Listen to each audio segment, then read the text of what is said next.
నిమిషాల్లో దేవుని వాక్యాన్ని విన్నాం. వాక్యమైన దేవుని మీద దృష్టి పెట్టింది.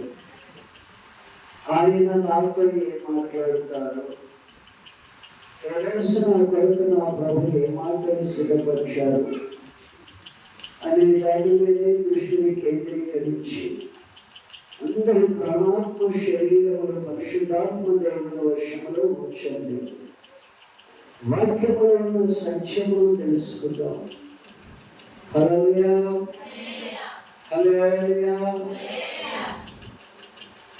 సమూయేలు ప్రవక్తగా ఉన్న దినాలలో ఆయన సృష్టిలో మొట్టమొదటి ప్రవక్తగా దేవుడు నియమించుకుని అభిషేకించి శిలోహులోని దేవాలయంలో గొప్ప సేవ చేయించుకుంటున్నాడు సమూయేలు ప్రవక్తతో.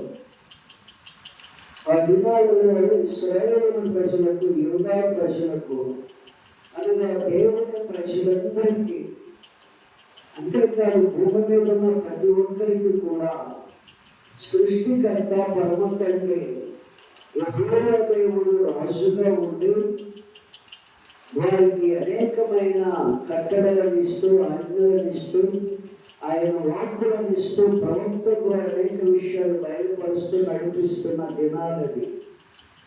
యెహోవా తండ్రి రాజుగా ఉండి ప్రజలందరినీ నడిపిస్తున్న దినాలు, క్షేమాన్ని ఇస్తున్న దినాలు, పాపములు క్షమిస్తూ నడిపిస్తున్న దినములది. ఆ దినాలలో దేవుని ప్రజలట అజ్ఞానముతో కూడుకుని ఒక ఆలోచన చేశారట. అజ్ఞానముతో కూడుకుని ఒక ఆలోచన చేశారట.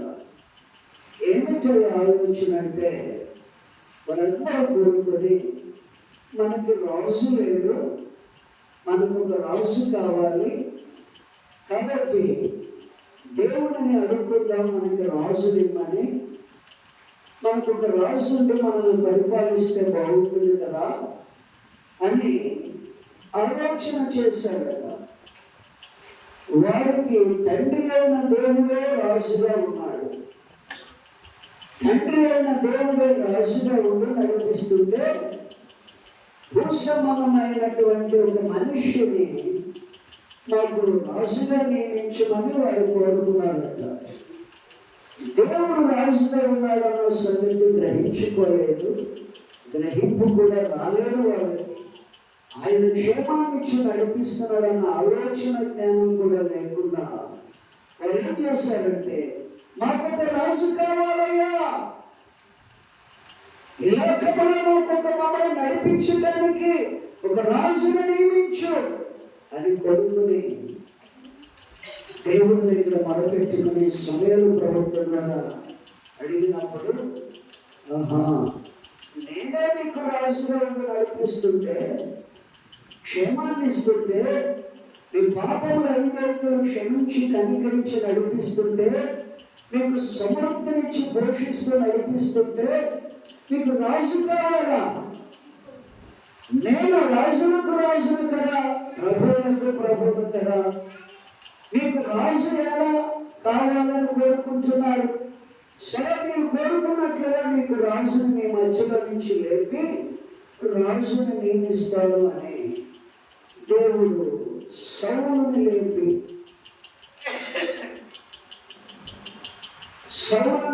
రాజుగా నిలబెట్టించి సమూయేలు ప్రవక్త ద్వారా అభిషేకం చేయించి వారికి రాజులు ఇచ్చాడు. దేవునికి స్తోత్రం, హల్లెలూయా. అప్పుడు సమూయేలు ప్రవక్త భారముతో బాధపడుతూ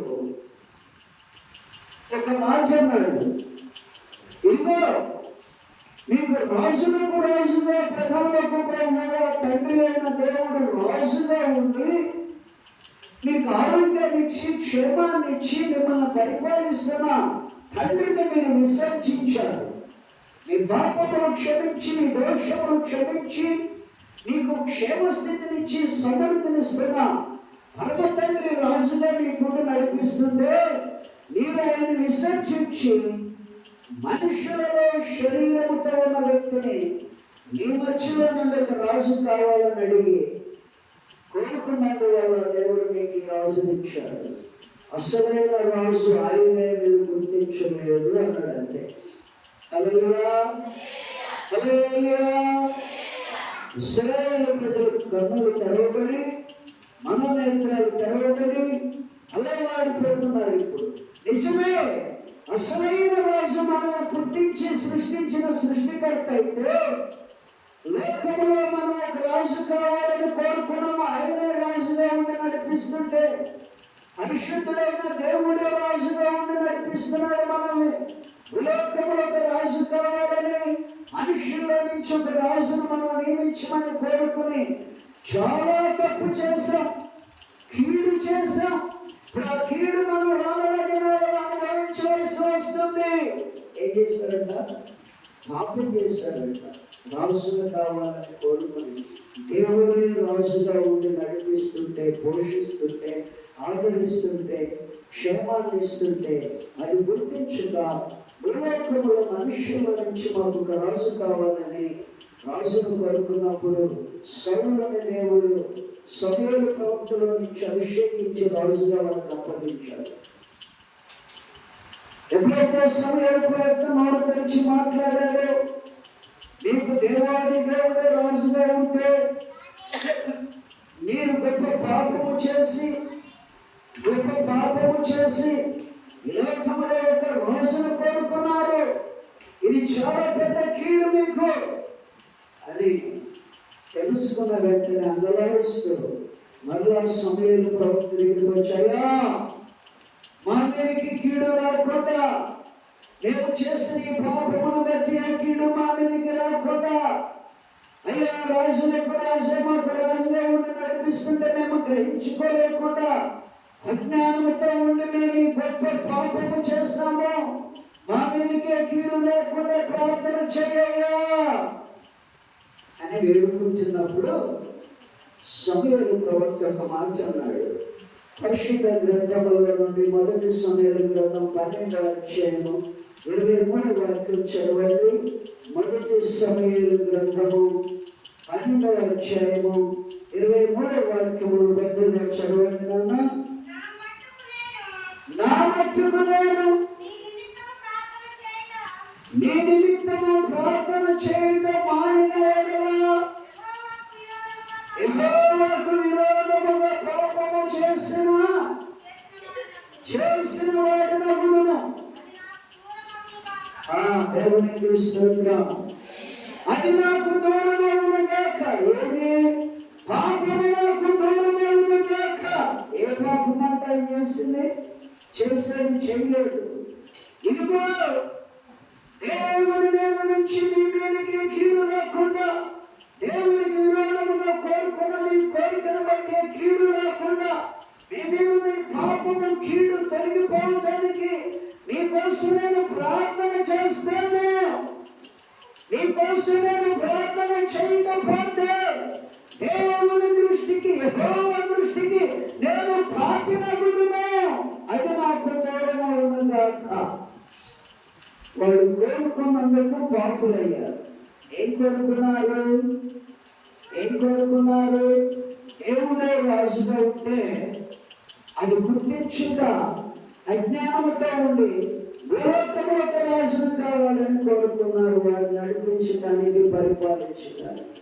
అది గొప్ప నేరము, పాపమని తర్వాత తెలుసుకుని సమూయేలు ప్రవక్త దగ్గరికి వచ్చారు. దేవుని బిడ్డలారా, సమూయేలు ప్రవక్త దగ్గరికి వచ్చాయా, మేము చేసిన ఈ పాపమును బట్టి కీడు రాకుండా. పాపమును బట్టి ఏమొస్తుందట? నోరుతేమండి. పాపమును బట్టి ఏమొస్తుందండి? కీడు వస్తుందట. గుర్తుంచుకోండి, పాపమును బట్టి కీడు వస్తుందని బైబిల్లో. ఏ కీడు మా మీదకి రాకుండా మా కోసం ప్రార్థన చేయ్యా. ఆయన అంటున్నాడు, నీ కోసం ఇప్పుడు నేను ప్రార్థన చేయకపోతే యెహోవా దృష్టికి పాపినగుదును. అది నాకు దూరం అవును గాక. ఏది? ఆ పాపము నాకు దూరం అవును గాక. నేను మీకోసం ప్రార్థన చేస్తాను, మీ మీదకి కీడు రాకుండా, మీ మీద ఉన్న పాపము తొలగిపోవాలని అంటున్నాడు. హల్లెలూయా, హల్లెలూయా. ఏమర్థమైంది ఇప్పుడు మీకు? కీడు అనుభవించే ప్రజలు, పాపము చేసిన ప్రజల కోసం ప్రార్థన చేయకపోతే నాకెందుకులే, వాళ్ళది కదా, వాళ్ళ సమస్య కదా, వాళ్ళు చేసుకుంటారులే అనుకునే వాళ్ళు ఇక్కడ ఎవరైనా ఉంటే జాగ్రత్త.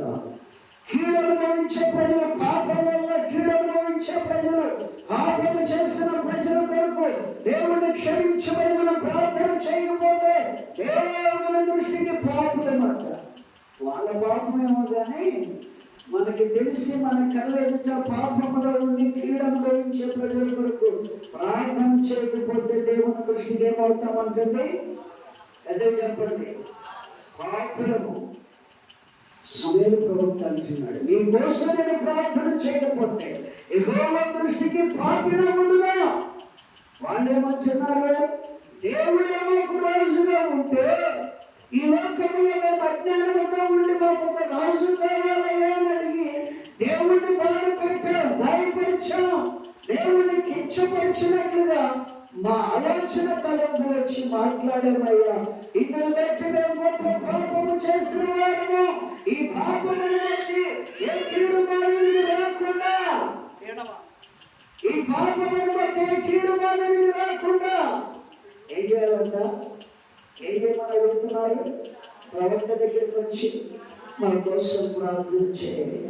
వాళ్ళు చేసిన పాపం ఏంటి? మాకు ఒక రాజు కావాలన్నారు. దేవుడే రాజుగా ఉంటాడు. దేవుడికి కాదా? నీకు నాకు రక్షణ ఇచ్చిన దేవుడు, ప్రాణం పెట్టిన దేవుడే నాకు అన్నిటికీ ఆధారం తెలుసుకోవాలి. అన్నిటికీ ఆధారం ఆయనే.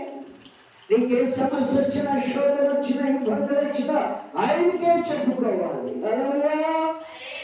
మొదటి మాట, రాజుని కోరుకున్నారు, దేవుని విసర్జించి.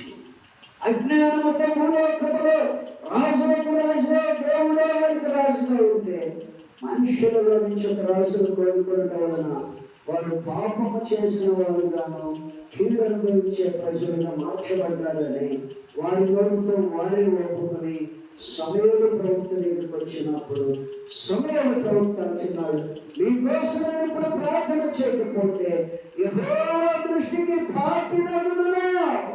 దేవునికి స్తోత్రం చెప్పండి.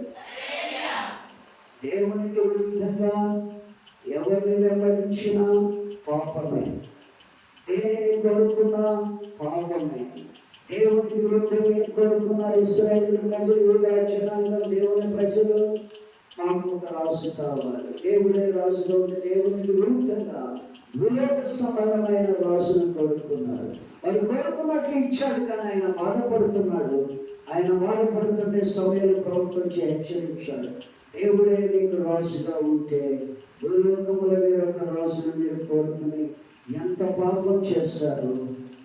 అప్పుడు వారు పాపులు అని గుర్తించి పాపం వల్ల కీడు వస్తుందని తెలుసుకుని ఆ కీడు మేము అనుభవించకుండా మా పిల్లలు అనుభవించుకున్నాయా, మా కోసం ప్రార్థన చేయండి. ఆయన అంటున్నాడు, నీకోసం నేను ప్రార్థన చేయకపోతే కీడు అనుభవించే ప్రజలు తెలుసో తెలియక పాపము చేసి కీడు అనుభవిస్తున్నా నీకోసం నేను ప్రార్థన చేయకపోతే యెహోవా దృష్టికి పాపినగుదును అని అంటున్నాడు సమయలు ప్రవక్త. హల్లెలూయా. ఈరోజు గమనించండి, దేవునికి విరోధమైంది ఏది ఎవరు కోరుకోకూడదు. కోరుకుంటే దేవుని దృష్టికి పాపము, ఆ పాపం వల్ల కీడు వస్తుంది. హల్లెలూయా.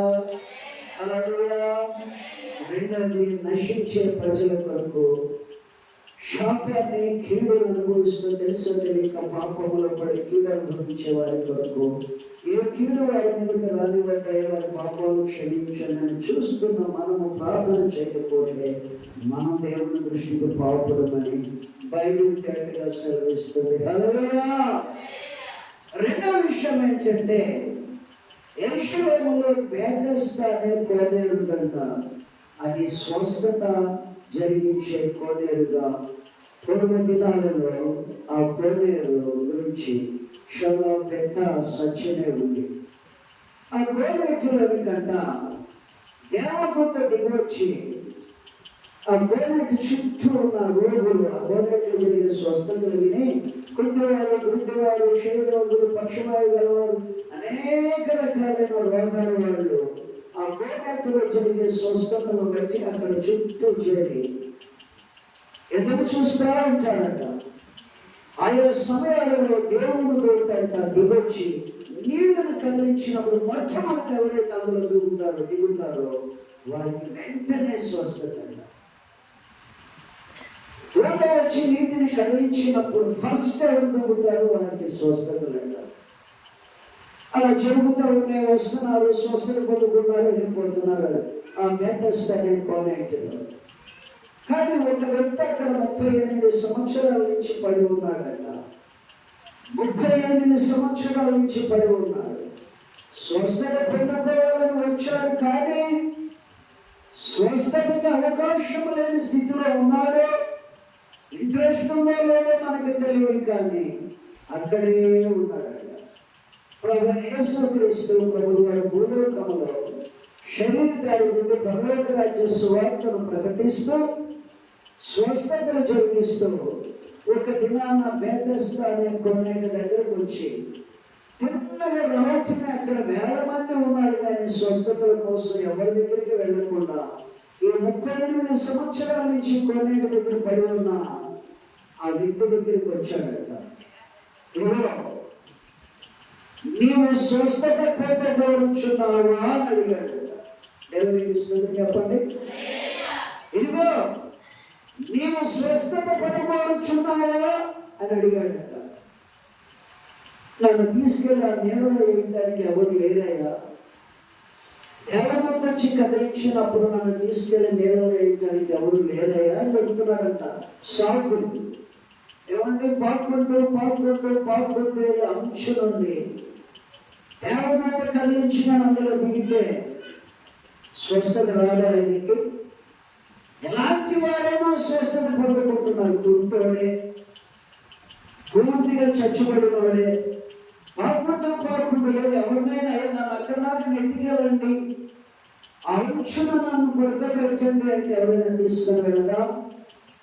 కానీ సాకులు చెబుతున్నాడు. అవకాశం ఉన్నప్పటికీ అవకాశాన్ని సద్వినియోగం చేసుకోకుండా గమనించండి.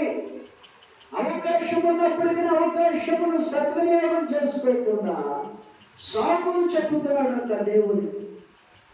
దేవుడు అంటున్నాడు, ఇదిగో నీవు స్వస్థత పొందగోరుచున్నావా? నన్ను తీసుకెళ్ళి నిలవేసేవాడు లేరయ్యా, అది ఆఫ్రికా. నీవు స్వస్థత పొందగోరుచున్నావా అని నీవు లేచి నీ పరిపెత్తుకున్నాడు అన్నాడు. ప్రభు ఏమన్నాడు? నీవు లేచి నీ పరిపెత్తుకున్నాడు అన్నాడు. నీకు సాకులు ఆచరించి వెంటనే దేవుని నోటి మాటలను శక్తి అతని మీదకి వచ్చింది. వెంటనే లేచి నిలబడ్డాడంట. 38 సంవత్సరాల నుంచి అక్కడ తిష్టేస్తున్నాడు. నన్ను తీసుకెళ్ళి ఎవరు నింపేవాడు లేదని చెప్పి సాకులు చెప్తున్నాడు. ఎవరిని అడిగినా తీసుకెళ్ళి అంశం ఉడకబెట్టారు అనుకున్న వ్యక్తి మీద దూత కదిలించిన ధర్మంగా వెళ్ళిన ఏ అద్భుతమైన స్వస్థత వచ్చేది, కానీ అతనికి ఇంట్రెస్ట్ లేదు. అక్కడ అతనికి స్వస్థత పడాలన్న ఆశ ఆకాంక్ష ఉంటే ఇన్ని సంవత్సరాలు అక్కడ ఉండడానికి గమనించండి. హల్లెలూయా, హల్లెలూయా. ఎప్పుడైతే దేవుడు నోటి మాటతో లేచి పరిపెత్తుకున్నాడు అన్నాడు, ఆ పరమ తండ్రి నోటి మాటలో ఉన్న శక్తి ప్రభావం వెంటనే అక్కడికి ఇచ్చేసి వాళ్ళు దిక్కునలో వచ్చి నిలబడి పరిపెత్తుకు వెళ్ళిపోతున్నాడు. మంచిది, అద్భుతమైన స్వస్థత పొందుకున్నాడు. ఈరోజు దేవుని వీడిలో దేవుడు స్వస్థపరచడానికి నీ పక్కకి వచ్చిన ఏదో ఒక సాగు చెప్పి లోకంలో ఉన్నటువంటి వాటిని కొడుకుని దైవిక స్వస్థతలు పొందుకోలేకపోతున్నారు. ఎక్కడెక్కడో వచ్చి పొందుకొని వెళుతూ ఉన్నారు. హల్లెలూయా, హల్లెలూయా. నీవు స్వస్థత పొందుకోలేకపోవడానికి గల కారణం ఏంటంటే అతను స్వస్థత పొందుకోకుండా సాకులు చెప్పినట్లు మనవాళ్ళు కూడా ఏం చేస్తారంటే ఏదో ఒక పాపము, అవిధేయత, దోషము మనలో ఉండి మన కుటుంబంలో, మన వ్యక్తిలో, మన జీవితంలో దేవుని కార్యములు జరగకుండా, స్వస్థతలు జరగకుండా, ఆశీర్వాదాలు రాకుండా అడ్డుపడుతున్నాయి. ఏంటో తెలుసా? శరీరములో ఉన్నటువంటి అవినీతులు, దోషములు, అతిక్రమములు, పాపములు స్వస్థతకు ఆటంకకారిగా ఉన్నాయి. అది తెలుసుకోవట్లా, గ్రహించుకోవట్లా, సరిచేసుకోవట్లా, పక్షాత్తాపడట్లా, దేవుని దగ్గర ఒప్పుకొని విడిచిపెట్టట్లా, ఎన్నాళ్ళు సాకులు చెప్పుతూ ఏదో ఒకటి చెప్పి జీవితమును చీకటమయంగా, దౌర్భాగ్యకరంగా మార్చుకుని అలా జీవిస్తున్నారు. కానీ దైవిక స్వస్థత మన పక్కనే ఉంది. హల్లెలూయా! మనకి పక్కనే నిలబడి ఉన్నారు స్వస్థపరిచే దేవుడు. ఆ స్వస్థత, ఆ ఆశీర్వాదము రాకుండా ఉండటానికి కారణము మనలో ఉన్న పాపములు, అవినీతులు, దోషములు ఉన్నాయి. ఏదో ఒక సాకు ఆ బుద్ధవాడు చెప్పినట్లు చెప్పుతున్నాం, ప్రయోజనం లేదు. దేవుడి జాగ్రత్త. ఇక్కడ గుడ్డివాడు స్వస్థత పొందుకున్నవాడు ఏం చేయాలంటే దేవునికి మంచి సాక్షిగా, దేవుడిని గణపరుస్తూ తన జీవితాన్ని దేవునికి అంకితం చేసుకోవాల్సింది పోయి, వెళ్ళిన చోటల్లా, రే బాబు ఇంట్రా, నేను స్వస్థపరిచిందెవరు? నువ్వు గుంటాడు కదా, నీకు నడకలేదు కదా, అసలు పడుకోబెట్టింది నీ కదలలేవు కదా, నువ్వు ఇలాంటి నడుస్తున్నావు, ఎక్కడి నుంచి వచ్చింది నీకు ఈ శక్తి, బలము? ఎవరు నిన్ను స్వస్థపరిచిందంటే యేసంట. ఎవడో యేసు, ఎవడు యేసంట, ఎవడో యేసు అని అసహనముతో కూడుకొని దేవుని అవమానపరుస్తూ, దేవుని నామాన్ని కించపరుస్తూ, దేవునికి విరోధముగా సాక్షిస్తున్నా తిరుగుతున్నాడు. అడిగిన వాళ్ళందరికీ జరుగుతున్నాడు. యేసంట, ఎవడో యేసు. నువ్వు లేచి నీ పరిపెత్తుకున్నాడు అన్నాడు. నేను నా పరిపెత్తుకుని నడిచాను. ఎంత శక్తి గల స్వస్థత అండి! దేవునికి ఎంతో గొప్పగా సాక్షి ఇవ్వాలండి. దేవుడు ఎంతగా గణపరచాల్సిన వాడండి. దేవుడికి ఎంత రుణపడి ఉండవలసిన వాడు. అసహనంతో స్వస్థత వచ్చిన తర్వాత దేవునికి విరోధముగా మాట్లాడుతున్నాడు. ఏముంది? పడుకున్నవాడు హాయిగా మీటింగ్ పెట్టేవాడు వచ్చేవాళ్ళతో, మీ దేవుడన్నా, మీ దేవుడు అక్క, మీ దేవుడు చెల్లి అనుకుంటా, వారి బయోడేటాలన్నీ తీసుకుంటా, కాలక్షేపం చేసి టైంకి వచ్చేది తినుకుంటా, తినకాలు కడుగుతూ ఉంటే హ్యాపీగా తిని పడుకొని రకరకాల ముచ్చట్లతో కాలయాపన చేసేవాడు. దేవుడు లేపాడు. ఎంత అద్భుతం, ఎంత స్వస్థతను వ్యతిరేకించి మాట్లాడుతున్నాడు. ఈ యొక్క 38 ఏళ్ళ రోగం నుండి బెతెస్దా కోనేరు దగ్గర పడి ఉన్న వ్యక్తి. హల్లెలూయా, హల్లెలూయా. ఒక రోజున యేసుక్రీస్తు ప్రభువు వారు యెరూషలేములోని దేవాలయంలోకి వెళ్ళినప్పుడు వీడు ఆ దేవాలయంలో దేవునికి కనబడ్డాడట. ఈ 38 సంవత్సరాలు బెతెస్దా కోనేరు దగ్గర పడిన ఈ రోగి, స్వస్థత పొందుకునే వ్యక్తి యేసు ప్రభుకి ఎదురుపడ్డాడట. ప్రభు వెంటనే వాడు ఇచ్చేసి, ఇదిగో నువ్వు స్వస్థత పొందితివి గనుక, ఇదిగో నువ్వు స్వస్థత పొందితివి గనుక మరెక్కువ కీడు నీకు కలగకూడనట్లు, మరెక్కువ కీడు నీ మీదకి రాకూడనట్లు ఇక పాపము చేయొద్దు. ఏం చేయదు? జాగ్రత్త. పాపము చేసేవారు ఇక్కడ ఎవరు? అందరూ ఉన్నాం. నశించే ప్రజల కొరకు ప్రార్థన చేయకపోతే పాపులనే. దేవుని విరోధమైన కోరుకుంటే పాపలమే. దేవునికి వ్యతిరేకమైనటువంటి అసహనంతో కూడుకున్న మాటలు మన లోట వస్తే పాపలమే. పరిశుద్ధులు చెప్పుకొని తిరగదు. శరీర సంబంధం పాపం లేనంత మాత్రాన నీవైనా పరిశుద్ధం అనుకుంటే భ్రమ.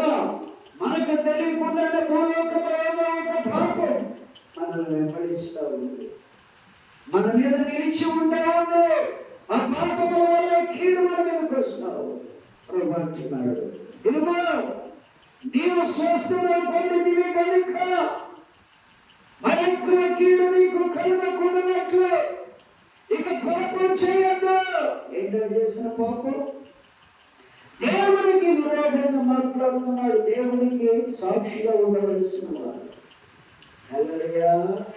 కొందరు దేవుని సంఘానికి విరోధంగా మాట్లాడి పాపను తెచ్చుకునే పాపం ద్వారా కీడు అనుభవించడానికి రెడీ ఉన్నారు. చూడండి, దేవుని సంఘానికి దేవునికి విరోధంగా మాట్లాడి ఆ 38 సంవత్సరాల రోగి టైపులో స్వస్థతలు పొందుకొని, మేలును పొందుకొని, దీవెనలు పొందుకొని వాళ్ళు ఎన్ని పోగొట్టుకున్న రీతిలో వారి మాటలు, వారి ప్రవర్తన ఉంటుంది. ఈ 38 సంవత్సరాల వేదస్థ కోనేరు దగ్గర పడి ఉన్నవాడిని దేవుడు నోటి మాట ద్వారా లేపాడు. అబ్బా, తలుచుకుంటేనే ఆశ్చర్యకరమైన సాక్ష్యం. వాడు ప్రభువుకి సాక్షిగా ఉండాల్సిన పోయి ప్రభువుకి వ్యతిరేకముగా, స్వస్థతకి వ్యతిరేకముగా వాడు సాక్షి ఇస్తున్నాడు. యేసు అంటే ఎవరు? యేసు. నువ్వు లేచి నీ పరిపెత్తుకున్నాడు అన్నాడు, నేను లేచి పరిపెత్తుకుని వెళ్ళిపోతున్నాను. నీవు స్వస్థతను పొందితే కనుక మరి ఎక్కువ కీడు నీకు కలుగుకున్నట్లు, నీ మీదకి రాకున్నట్లు పాపము.